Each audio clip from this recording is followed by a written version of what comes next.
Include individuals with long histories of drug and violent crimes, including murder. At first light on the outskirts of Envigado, Colombia, something invisible triggered alarms thousands of miles away. A power surge, abnormal, rhythmic, industrial in scale, pulsed from a warehouse officially registered as a truck repair facility. The energy draw was strong enough to power a shipyard. It had been happening for months. Within minutes, the anomaly moved through secure channels. U.S. Naval Intelligence, the FBI field office in Bogotá, the Colombian National Police, and the Naval Intelligence Fusion Center in Key West. What appeared on their screens was not a glitch. It was a pattern. For 3 months, that single structure had consumed electricity at levels inconsistent with mechanical repair. At the same time, analysts were tracking cargo anomalies between Medellin and Caribbean transit routes, trucks with blank manifests, shipping declarations that dissolved under scrutiny, shell corporations moving capital through Panama and Hong Kong, short encrypted radio bursts lighting up near the Venezuelan border. Individually, the fragments meant little. Together, they formed architecture. Every indicator pointed toward a cartel operation disguised as legitimate industry. And now the data streams had converged on one location. Envigado was no stranger to law enforcement. Once the operational heart of Pablo Escobar's empire, the region had rebuilt itself after decades of instability. But what investigators were seeing now was not a revival of old models. It was something far more advanced, a criminal enterprise engineered with corporate precision, logistics divisions, chemical engineering infrastructure, layered financial architecture designed to outpace traditional detection thresholds. Intelligence assessments suggested the compound was tied to the Clan del Golfo, reinforced by cross-border alliances extending into Venezuela. The network under review was not regional. It was transnational, structured, and valued in the billions. If the signal was accurate, this was not a conventional narcotics seizure waiting to happen. It was an industrial-scale production hub, feeding a global supply chain. And once operational momentum reaches that scale, disruption becomes exponentially harder. By midnight, suspicion had hardened into near certainty. The modest building signed as a truck repair shop was no garage in any conventional sense. High-resolution satellite passes, thermal imaging overlays, and persistent drone surveillance revealed a heat signature incompatible with light mechanical work. Instead of sporadic activity, the structure radiated steady, controlled temperature cycles through the night, a textbook indicator of continuous chemical processing. Beneath cracked concrete floors, investigators would later identify 5 stainless steel reactors, each unit roughly the size of a compact automobile, each integrated into a lattice of pumps, condensers, pressure systems, and automated control panels. When operating at capacity, a single reactor could generate more than 2,000 pounds of crystal methamphetamine per week. 5 reactors, continuous cycles, street-level samples later traced back to the facility tested at 99.3% purity, a level rarely seen in decentralized trafficking networks. This was no improvised laboratory. It was industrial manufacturing concealed inside a civilian shell. Financial intelligence confirmed the scale. Repeated 7-figure transfers moved through layered shell entities registered in Panama, the UAE, and Hong Kong. The cadence was disciplined, not erratic. Funds rotated through encrypted intermediaries, resurfacing as sanitized ledger entries labeled logistics revenue, equipment procurement, chemical supplies. The commodity was never named. The accounting was precise. For nearly 3 months, cyber units and financial crimes analysts reconstructed these sanitized flows, while signals intelligence mapped transportation patterns on the ground. Ghost trucks entered distribution corridors with legitimate routing documents, but no traceable cargo origin. Fleet identifiers rotated, drivers changed, paper trails dissolved. What emerged was not a smuggling ring. It was a vertically integrated criminal supply chain operating under the camouflage of legitimate commerce, production, financing, distribution, synchronized across borders, and insulated through digital obfuscation. And the question was no longer whether the warehouse was active. The question was how many shipments had already moved beyond it, and how close the next one was to reaching American shores. The trucks moved with cloned plates and darkened transponders, switching off tracking systems as they approached dead drops. They existed on paper, then vanished in motion. Warehouses appeared, only in fragmented CCTV captures. Across Colombia's manufacturing belt, power grids registered abrupt nighttime surges, synchronized spikes that aligned precisely with suspected chemical processing windows. The pattern was no longer abstract. Physical surveillance closed the gaps. Colombian Air Force drones flew low to evade detection and confirmed a series of deliberate engineering modifications designed not just to conceal activity, but to sustain it indefinitely. Mainline electric meters feeding the compound had been digitally altered to underreport consumption. Massive kilowatt-hour draws were masked inside manipulated utility data, shielding continuous industrial-scale production from regulatory scrutiny. Even the exhaust told a story. Fumes that should have exited through visible stacks were redirected into false ventilation ducts, disguised as truck exhaust systems. Instead of rising into the open air, emissions were displaced into municipal sewer lines and nearby waterways, eliminating visual heat signatures and chemical plumes that aerial platforms would normally detect. Behind the main structure, a tunnel extended from the compound's rear wall to an abandoned dock along a minor tributary. The route was engineered for nocturnal loading. Sealed barrels could be transferred directly onto high-speed boats without entering monitored port infrastructure. No manifests, no customs scans, no public record.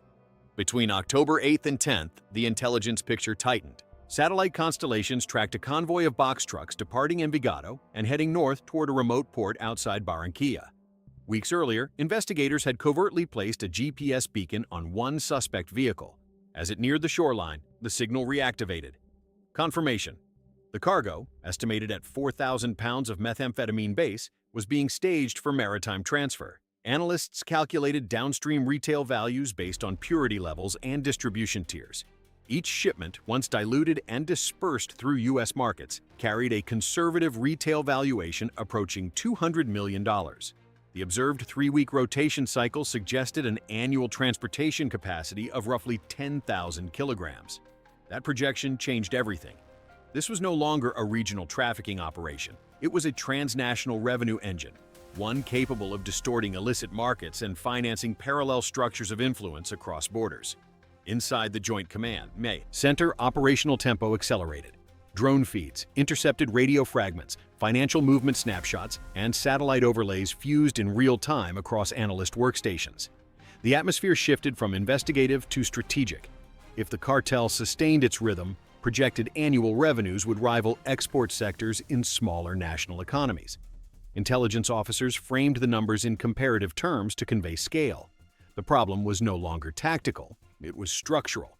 What began as a narcotics interdiction had evolved into a combined interagency operation. Chemistry, logistics, finance. The enterprise had layered redundancy into every phase. Disrupting one node would not be sufficient unless the core infrastructure was neutralized. But urgency introduced risk. Industrial-scale chemical processing inside a fortified structure created a volatile assault environment. A ruptured reactor could trigger catastrophic solvent release. An uncontrolled ignition could endanger entry teams and any coerced laborers inside. Commanders were forced to balance speed with containment, surprise with safety. Operational plans incorporated hazmat contingencies, controlled entry points, containment perimeters, and extraction corridors. Yet, intelligence warned that the compound itself had been engineered to resist disruption. False walls, sabotage suppression systems, multiple concealed egress routes designed to fracture assault cohesion under stress.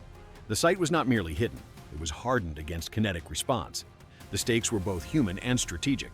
If the task force missed the window before the convoy departed, more than 2 tons of near-pharmaceutical-grade methamphetamine would disperse across global markets before sunrise. Overdose risk would surge. Criminal capital would compound for months. If the operation succeeded, it would not just intercept a shipment. It would remove a production hub, a critical node in a supply chain, stretching from clandestine reactors to shell corporations and encrypted financial corridors. 2 outcomes. No middle ground. Stop the convoy or watch it disappear into open water. As breach time approached, that binary settled over the command center with unmistakable weight. As satellite passes tightened and radio traffic fell into deliberate silence, the final brief moved through the chain of command. Synchronize breach, secure evidence, extract victims, exploit every digital device on site for lead generation. What analysts could not model was the human variable, how violently the compound would resist, or how a single round discharged inside a chemically saturated structure could transform a controlled assault into a cascading industrial fire. The projection was blunt. This would not be a quiet surgical entry. It would likely become one of the most volatile firefights seen in Colombia's highlands in years. Everything hinged on timing. If the task force moved fast enough, 4,000 pounds of methamphetamine would never reach open water. If they hesitated, the shipment would disappear into maritime routes before sunrise. Operation Silent Harbor shifted from planning to execution at 1:30 a.m. on October 11th. A three-axis task force moved into position. An FBI hostage rescue team element flanked the primary structure. Colombian Special Operations units secured the southern approach. U.S. Navy observers provided overwatch through maritime patrol assets and coastal radar integration. Drone feeds, signals intercepts, and analyst support from Bogotá synchronized to a single countdown clock. The objective was precise: breach, dominate, secure, exploit, before the outbound convoy cleared the shoreline. At 1:31 a.m., the breach charge detonated. Steel doors tore inward. Operators surged through the opening under night vision, the garage transforming into a lattice of green silhouettes, chemical drums, and improvised barricades. Masked defenders scrambled for firing positions. Within seconds, controlled entry transitioned into sustained gunfire. More than 1,400 rounds were discharged inside and around the compound before the exchange subsided. Narrow process control rooms became choke points. The confined architecture amplified sound and concussion. Solvent fumes mixed with cordite. Emergency lighting flickered against stainless steel reactors embedded beneath the concrete floor. Then, the tipping point. A round penetrated one of the reactors. The chemistry turned kinetic. Pressurized vapors ignited. Plastic piping ruptured. Flame raced through containment channels never designed to handle open combustion. Operators were forced to disengage from interior positions and establish an external perimeter as fire rolled through the subfloor infrastructure. Hazmat teams and rebreathers prepared for re-entry. Fire suppression systems installed by the cartel either failed under stress or had been deliberately compromised to create confusion during an assault, a defensive measure that multiplied the risk for both responders and anyone trapped inside. Despite the escalating fire, the operation achieved its core objectives. 15 armed cartel defenders were neutralized during the assault. Subsequent identification confirmed several had prior paramilitary training. The site had not been protected by opportunistic guards. It had been fortified by experienced fighters.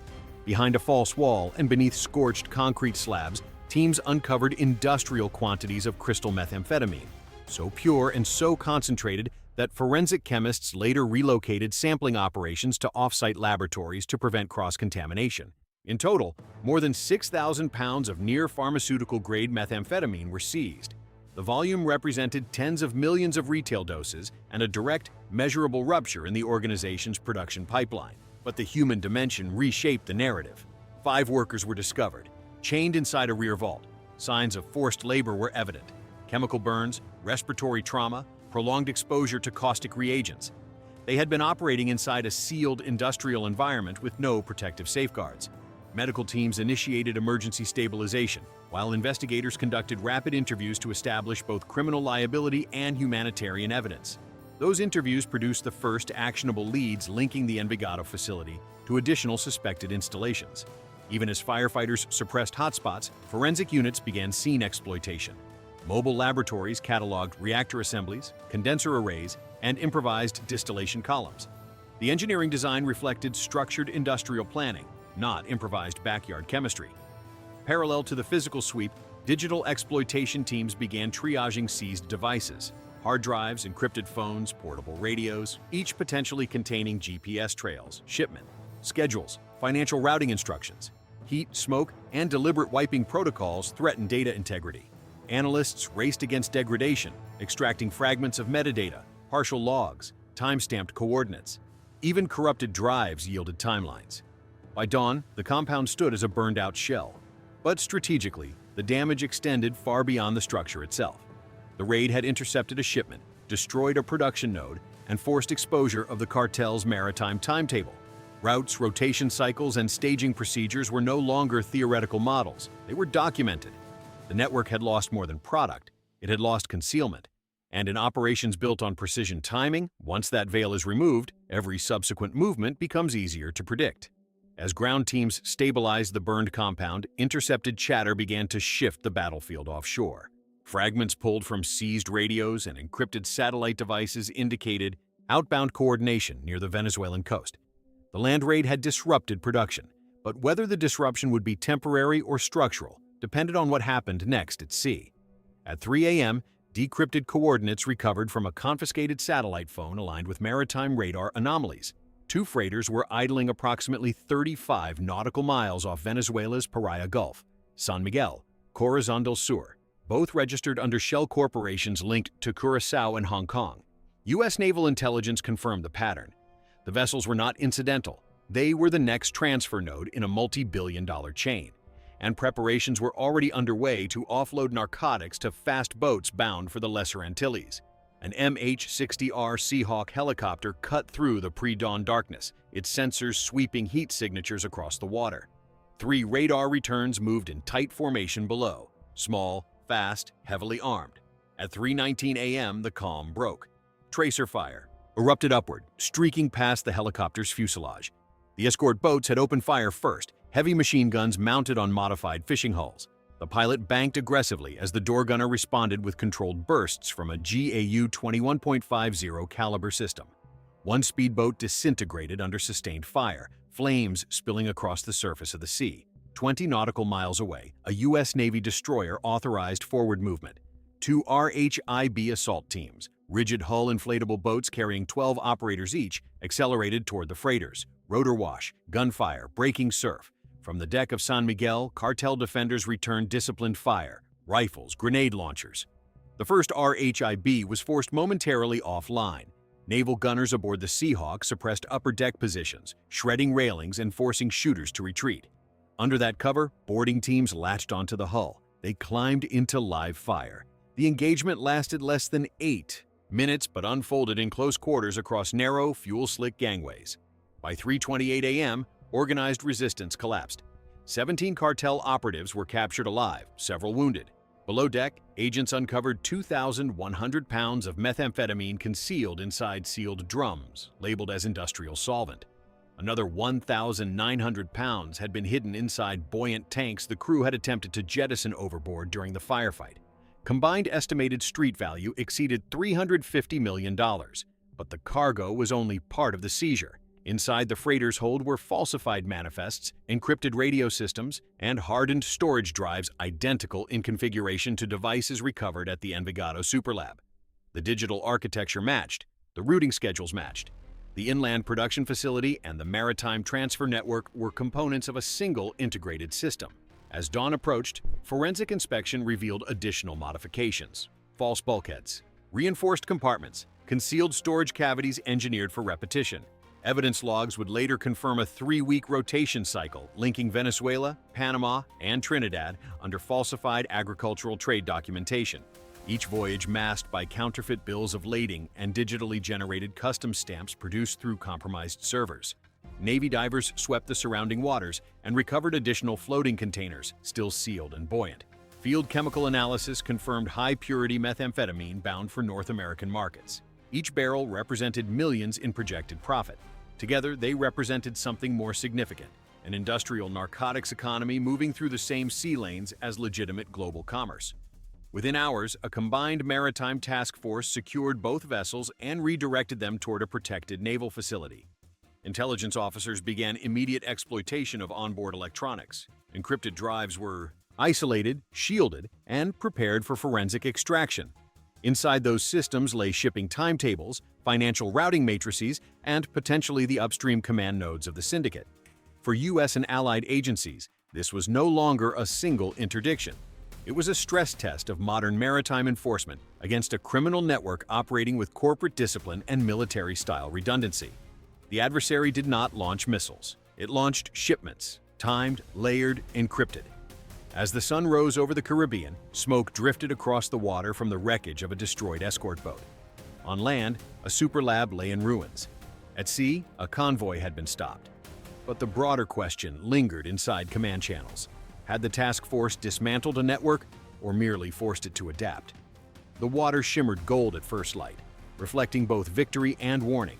The sea had just proven itself a battlefield, and the defensive perimeter no longer ended at the shoreline. With the seizure of San Miguel and Corazon del Sur, the operation shifted from gunfire to extraction. What mattered now was not the cargo, it was the data. Encrypted drives recovered from the freighters were immediately routed to the FBI laboratory in Quantico. By October 12th, the Caribbean phase of the mission had transitioned into digital exploitation inside a secured hangar facility. Forensics teams worked without pause, surrounded by hardened storage units, encrypted tablets, and maritime navigation logs. From San Miguel alone, analysts extracted 2.4 terabytes of data, financial ledgers, GPS routing histories, layered encryption protocols designed to mimic offshore banking security architecture. As fragments decrypted, the structure of the empire came into focus. 51 offshore accounts, 7 shell corporations, routing corridors through Panama, Curaçao, and Hong Kong. Those same accounts connected directly to logistics fronts registered in Venezuela and tied back to Clan del Golfo and Tren de Aragua. Intelligence assessments concluded the two syndicates were not merely collaborators, they were co-architects. A multinational narcotics consortium structured less like a cartel and more like a corporate alliance. Quarterly export projections reached 20,000 pounds of methamphetamine, over 100 million doses every 3 months distributed across the Americas. Cross-referenced manifests and intercepted communications confirmed that the Envigado Superlab was not unique. It was one of four industrial facilities across Colombia and Venezuela, each capable of generating nearly $400 million per month.